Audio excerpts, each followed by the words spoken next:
Apakah kamu saat ini sedang mengalami stagnansi? Kamu sudah bingung, income kamu mentok, relationship kamu mentok, pekerjaan kamu mentok, kamu merasa dirimu nggak bertumbuh lagi. Ternyata ada jebakan-jebakan yang tidak kamu sadari, itu sedang menjebak diri kamu. Kita akan buka semuanya dari 15 poin. Apa saja? Tonton video ini sampai selesai.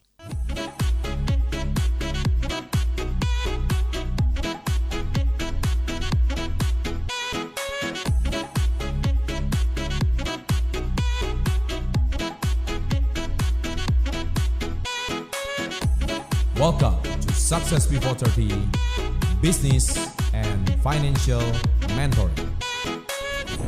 Sahabat entrepreneur, salam hebat luar biasa. Sebagai seorang pengusaha atau sebagai seorang karyawan atau apapun itu, kalian itu salah satu kebutuhan manusia itu selain sandang, pangan, dan papan. Ketika mereka itu sudah sangat cukup kuat dan cukup mampu, maka ada satu lagi kebutuhan manusia yang tidak bisa disadari. Itu adalah kebutuhan untuk terus bertumbuh. Makanya di buku Success Before 30 saya ini ada salah satu yang saya selalu ajarkan, what is success? Success is mindset kali alat kali mentor. Nah, salah satu alatnya itu adalah komunitas. Manusia itu butuh bertumbuh. Salah satunya pertumbuhannya itu adalah dari lingkungan atau dari komunitas. Nah, komunitas yang dijalankan itu sangat mempengaruhi cara berpikir Anda. Nah, oleh sebab itu di sini saya ada 15 poin yang sadar atau tidak sadar ini termasuk menjadi mind hacking Anda. Jadi cara Anda terjebak oleh satu stagnasi. Nah, yang pertama adalah Anda terjebak dengan yang namanya membandingkan. Apa maksudnya Pak Chandra? Manusia ini suka membandingkan diri dengan orang lain. Hey, pesan saya sama satu, kamu dan dia itu berbeda. Loh Pak, kalau kita nggak membandingkan diri kita, bukankah kita itu nanti nggak bisa maju? Yes, kalau mentalmu kuat. Kamu meng-compare orang lain, akhirnya Anda termotivasi. Kalau mentalmu lemah, bukannya Anda termotivasi, malah insecure. Sehingga Anda merasa diri Anda itu kayak nggak maju-maju terus. Diri Anda itu kayak mundur terus. Diri Anda itu seperti mengalami sebuah kemunduran yang luar biasa. Saya sudah sering bicara berkali-kali bahwa banyak orang kenapa dirinya itu tidak kunjung maju, karena dia itu suka membandingkan. Makanya ada lagunya yang dipopulerkan oleh Pak Jokowi dari seorang penyanyi kecil namanya Farel kan, ojo dibanding-bandingke. Nah, itu mungkin ada sisi poinnya itu bagus. Dimana ketika kamu itu sudah merasa diri kamu terlalu meng-compare, maka kamu selalu merasa diri insecure. Poin yang kedua, perfeksionisme. Saya sangat setuju dengan kata perfeksionisme dari satu sisi, yaitu idealisme. Tapi di dunia ini saya mau beritahu satu hal bahwa nobody's perfect. Tidak ada yang perfect. Ketika seseorang itu tidak lagi perfect, maka saya percaya, maka perfeksionisme ini cuma akan menghancurkan kamu. Jadi lebih baik, yang penting selesai, nggak harus sempurna. Dan ketika kamu hari ini menuntut semua sempurna, maka kamu nggak kemana-mana. So please, nggak ada yang sempurna. Ketiga adalah ketakutan. Percaya sama saya, ketakutan itu adalah jebakan yang mengerikan. Jangan biarkan ketakutan mengontrol diri kamu. Kamu takut ini, takut itu, sehingga kamu nggak bisa melangkah. Dan ini ciri-ciri orang yang bermental lemah. Jadi ketika takut terus, maka kamu nggak berani kemana-mana. Nah, ketakutan itu jebakan yang sangat berbahaya. Maka lawan rasa takut itu, baca buku Success Before 30 ini. Saya pun tidak menjamin Anda bisa sembuh dari rasa takut. Tapi kalau Anda mempraktekkan isi buku ini, saya garanti rasa takutmu akan terus berkurang. Yang keempat adalah prokrastinasi. Suka menunda, suka mendelay.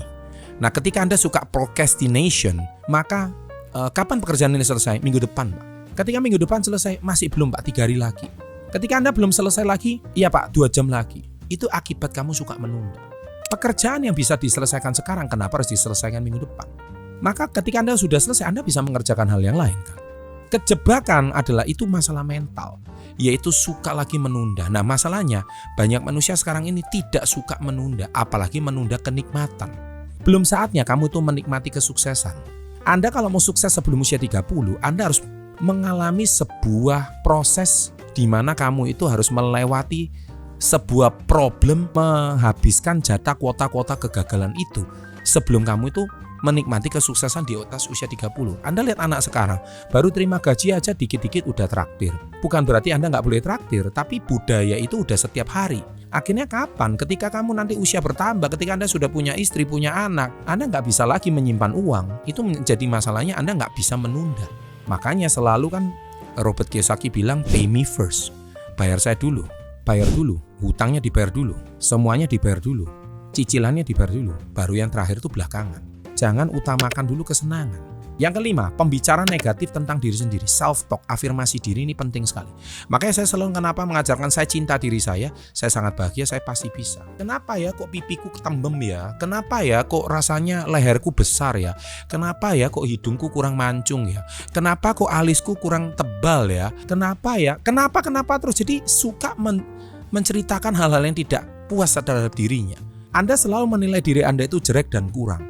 Padahal sebenarnya orang melihat kamu itu luar biasa. Nah ini adalah dari sini Anda terjebak oleh perkataan negatif sama diri kalian. Yang keenam adalah FOMO. Nah ini adalah penyakit anak muda. Takut ketinggalan, fear of missing out. Sehingga Anda selalu takut ketinggalan, padahal tidak ada yang ketinggalan. Jadi kalau misalkan Anda hari ini sudah on the track, ya jangan dibanding-bandingkan, nggak perlu takut ketinggalan. Yang ketujuh, overthinking. Jebakan overthinking ini bahaya ketika Anda itu sudah terlalu cemas berlebihan, yang baik itu justru malah menjadi buruk, yang buruk menjadi semakin buruk. Anda bukannya mengalami progres tapi malah mengalami kemunduran. 8 adalah kegagalan. Nggak usah takut gagal. Kan saya sering bilang gagal itu adalah proses belajar. Orang sukses itu gagal dulu baru dia belajar. Jadi kegagalan itu nggak ada yang perlu dikhawatirkan. Ketika banyak orang itu meratapi kegagalan, contoh saya sudah gagal pacaran 4 kali. So what? Belum kelima kan? Gitu. Yang ke-9 yaitu mencari validasi atau pengakuan. Kalau kita terlalu membutuhkan validasi atau pengakuan dari orang lain, kita harus percaya pada diri kita sendiri, kita percaya dengan apa yang kita lakukan. Ukuran kebahagiaan kamu bukan ditentukan dari apa kata orang. Ukuran kebahagiaan kamu adalah ditentukan dari apa kata dirimu sendiri. Dan ketika kamu sudah merasa kata cukup, maka nggak ada orang lain mau ngejudge diri Anda itu seperti apa. Anda nggak butuh pengakuan orang lain. Jadi nggak perlu orang lain itu berkata apa, kita nggak perlu gitu. Ke-10 adalah ketakutan akan perubahan. Manusia itu paling nggak suka dengan yang namanya perubahan. Paling gampang yang sering-sering bilang adalah Anda biasa makan nasi putih. Tiba-tiba sekarang 1 minggu diganti makan roti.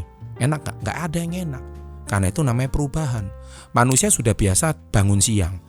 Bangunnya jam 10, tiba-tiba besok disuruh bangun jam 7 pagi, ya nggak enak. Manusia biasanya ngegame 1 hari 5 jam, tiba-tiba Anda nggak ngegame, ya nggak enak. Nah itu semua manusia nggak ada yang senang dengan perubahan. Tapi Anda harus berani berubah untuk keluar dari stagnansi Anda. Ke-11, hidup di masa lalu. Saya selalu bilang, manusia selalu hidup di masa lalu. Saya dulu trauma ini, saya dulu seperti ini. Anda nggak bisa move on.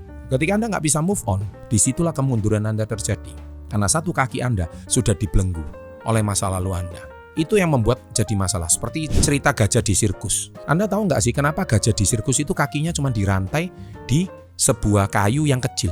Padahal secara logika dengan badan gajah segitu gede, maka kayu itu harusnya dengan mudahnya ditarik oleh kaki si gajah.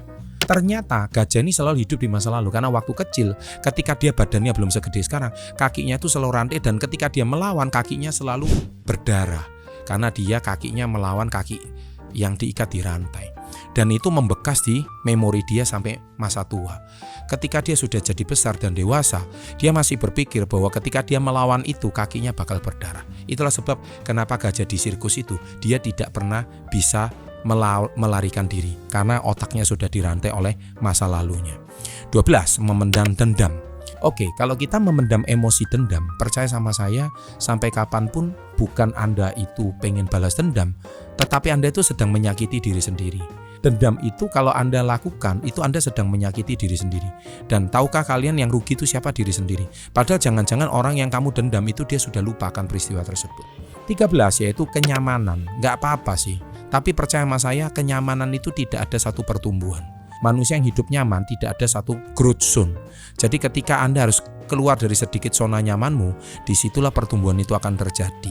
Apakah hidupmu saat ini sudah cukup nyaman? Yes. Kalau hidupmu sudah cukup nyaman, Anda boleh cari tantangan baru. Ya, kalau Anda hidupnya tidak nyaman, masih masa struggling, masih masa perjuangan, tidak masalah. Karena disitulah Anda akan mengalami pertumbuhan. Dan yang ke-14, ketidakpercayaan. Jangan terlalu curiga dan gak percaya pada orang lain. Pak, saya pernah ditipu, saya pernah dimakan. Yes, gak masalah. Tapi itulah proses untuk Anda bertumbuh menjadi seorang entrepreneur sejati. Ciputra pernah berkata, Insinyur Ciputra almarhum, jatuh 7 kali, bangkit 8 kali. Jadi kita nggak usah takut kalau kita mengalami kegagalan. Dan yang terakhir adalah ketergantungan. Jangan terlalu mengandalkan orang lain. Contohnya koki. Kalau kita tuh punya koki yang hebat, kita jangan tergantung sama dia. Suatu hari kalau koki ini melarikan diri, maka Anda kelimpungan. Anda sendiri harus menguasai apa yang koki itu nggak kuasai. Ketika Anda mampu menguasai semua, Anda pas. Anda nggak akan ketergantungan. Demikian 15 jebakan ini, semoga dari buku ini juga Anda bisa menumbuhkan diri kalian juga bisa mendapatkan sesuatu ilmu yang baru. Niscaya kalian akan mengatasi masalah tersebut. Dan ilmu ini tidak ada gunanya kalau Anda tidak praktekkan. Ilmu ini akan sangat berguna kalau Anda mempraktekkan 15 poin itu tadi. Sampai jumpa di zona pertumbuhan, sampai jumpa di zona kesuksesan. Sukses untuk Anda, salam hebat, luar biasa. Manusia ini suka membandingkan diri dengan orang lain. Hey, pesan saya sama satu, kamu dan dia itu berbeda. Loh Pak, kalau kita nggak membandingkan diri kita, bukankah kita itu nanti nggak bisa maju? Yes, kalau mentalmu kuat. Kamu mengcompare orang lain, akhirnya Anda termotivasi. Kalau mentalmu lemah, bukannya Anda termotivasi, malah insecure. Sehingga Anda merasa diri Anda itu kayak nggak maju-maju terus. Diri Anda itu kayak mundur terus. Diri Anda itu seperti mengalami sebuah kemunduran yang luar biasa. Makanya ada lagunya yang dipopulerkan oleh Pak Jokowi dari seorang penyanyi kecil namanya Farel kan. Ojo dibanding-bandingke. Nah itu mungkin ada sisi poinnya itu bagus. Dimana ketika kamu itu sudah merasa diri kamu terlalu mengcompare, maka kamu selalu merasa diri insecure.